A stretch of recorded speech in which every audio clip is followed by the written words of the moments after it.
بسم اللہ الرحمن الرحیم۔ 15 شعبان کے حوالے سے مولانا طارق جمیل صاحب نے ایسے حقائق بتائے ہیں کہ آپ لوگ سنیں گے تو دنگ رہ جائیں گے۔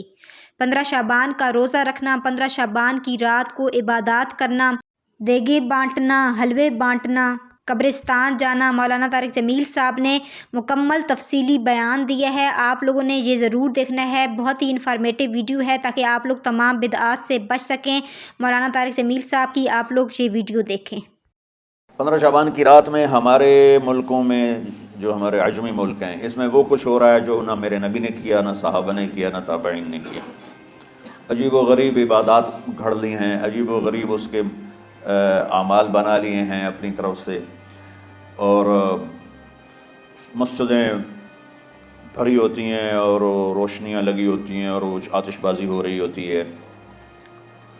میرے نبی نے اس رات کی فضیلت بتائی، عمل کوئی نہیں بتایا۔ جیسے یہاں کوئی صلاۃ تسبیح کی جماعت کرا رہے ہوتے ہیں، کوئی اجتماعی تہجد پڑھ رہے ہوتے ہیں، کوئی دیگیں چڑھا رہے ہوتے ہیں، کوئی آتش بازی کر رہے ہوتے ہیں، تو وہ اس میں اتنا غلو ہو گیا ہے کہ یہ بھی ٹھیک نہیں۔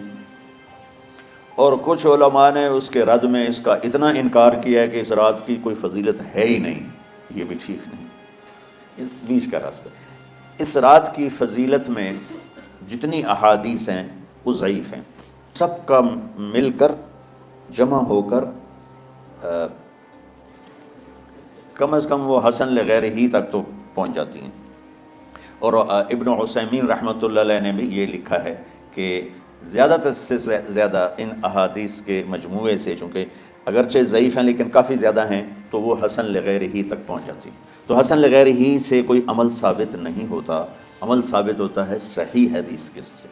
بہت بڑا طبقہ صدیوں سے اس رات کا اہتمام کر رہا ہے، لیکن کچھ عرصہ پہلے تک اہتمام تھا دن میں روزہ رکھنا، رات کو کوئی نوافل پڑھ لینا، کوئی 2 زیادہ پڑھ لینا، لیکن اب یہ ڈھول تماشے جو اب شروع ہوا ہے، اس کا تو کوئی وجود ہی کوئی نہیں ہے۔ تو اس رات کو اللہ تعالیٰ نے مبارک بنایا، اور حدیث پاک میں آتا ہے کہ اللہ تعالیٰ اس رات میں ساری دنیا کے لوگوں کی بخشش فرماتا ہے، سوائے 5 آدمیوں کی۔ 5 کے سوا سب اہل ایمان کی بخشش ہو جاتی ہے۔ مشرک، المشرک،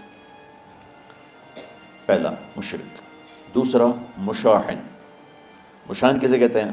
دل میں بغض رکھنے والا، کینہ رکھنے والا۔ تیسرا مسبل ازارہ، اپنے پاجامے شلوار چادر کو ٹخنوں سے نیچے تک لے جانے والا۔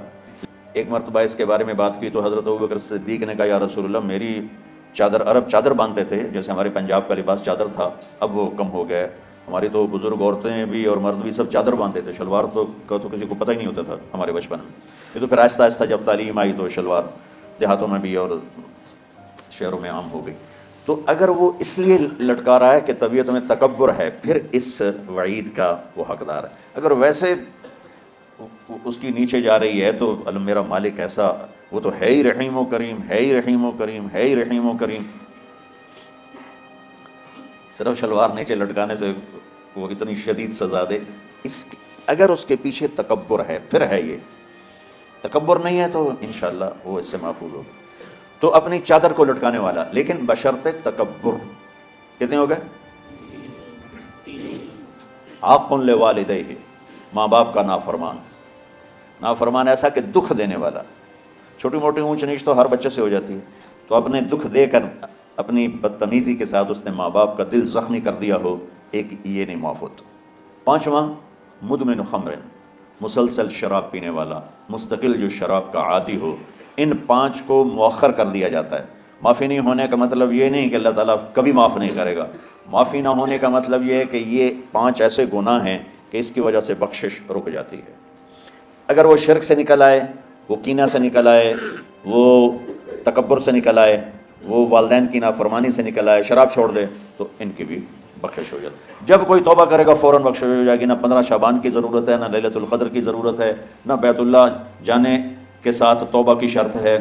جہاں بھی وہ بیٹھ کے توبہ کرے گا، جس لمحے میں کرے گا، اسی وقت اس کی توبہ قبول ہوگی اور اللہ اس کے پچھلے سارے گناہوں کو معاف فرما دے گا۔ دن کا روزہ، رات کا قیام۔ زیادہ زیادہ قیام سے مراد نوافل ہیں، کوئی گھر میں پڑھ لے، کوئی مسجد میں پڑھ لے. نوافل نفلی عبادات گھر میں ہی افضل ہوتی ہیں. میرے نبی سنتیں ہمیشہ گھر سے پڑھ کے آتے تھے. تہجد اپنے گھر میں پڑھتے تھے، مسجد میں نہیں پڑھتے تھے. سوائے اعتکاف کے آپ اپنے نوافل سنتیں سب گھر میں پڑھتے تھے، اور مسجد میں صرف فرض آ کے ادا فرماتے تھے. اور اس کے بعد بیٹھنا ہوتا تھا تو بیٹھ جاتے تھے، اٹھنا ہوتا تھا تو اٹھ جاتے تھے. تو اعتدال اللہ کو ہر چیز میں پسند ہے. ایسے عیسائیوں کی طرح ترک دنیا بھی نہ کرو، یہودیوں کی طرح دنیا کے پیچھے نہ پڑ جاؤ.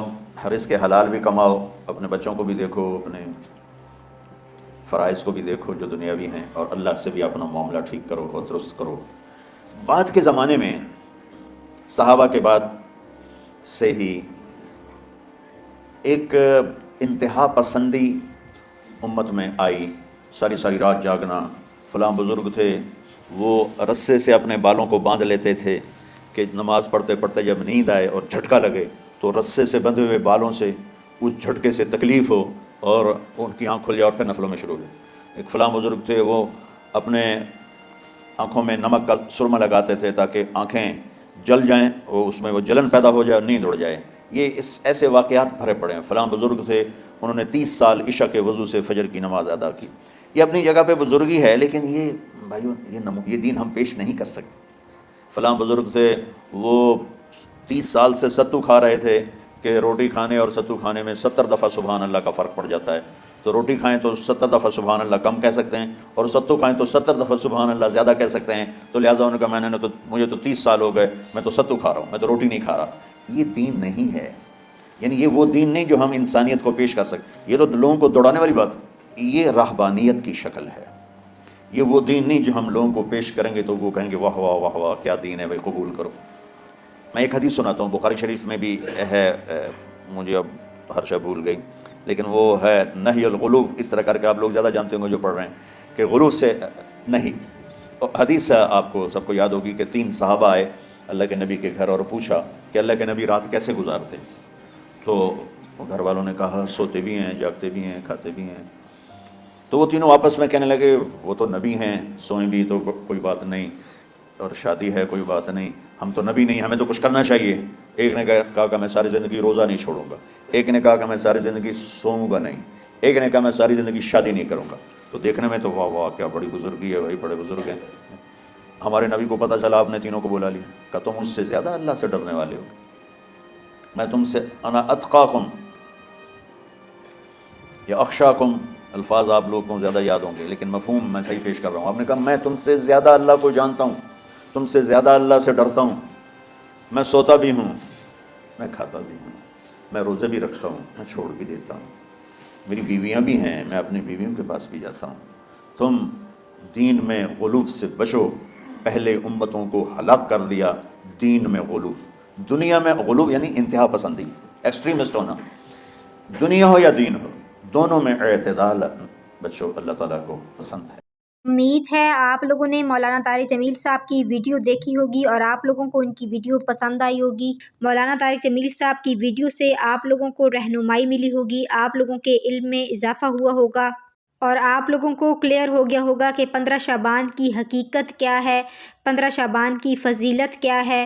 اگر آپ لوگوں کو اس ویڈیو سے رہنمائی ملی ہے، آپ لوگوں کو یہ ویڈیو پسند آئی ہے، تو مولانا طارق جمیل صاحب کی یہ ویڈیو لائک کر دیں.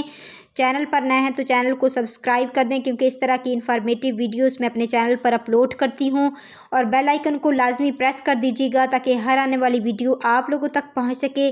ملیں گے ایک نیکسٹ ویڈیو کے ساتھ انشاءاللہ. اللہ حافظ.